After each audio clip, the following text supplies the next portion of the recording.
To conclude,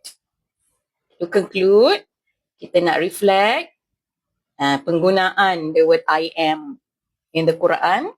Jadi kita nak tengok Al-Baqarah 186. Okay, Al-Baqarah 186. This is a translation.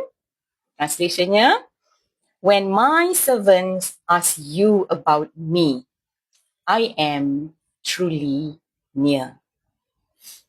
When my servants, kenapa kita besarkan? Kenapa dalam terjemahan my has capital letters?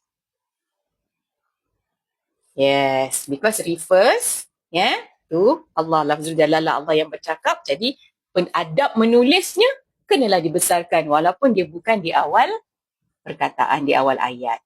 Okay, so when my servants ask you about me, I am truly near. Siapa nak baca?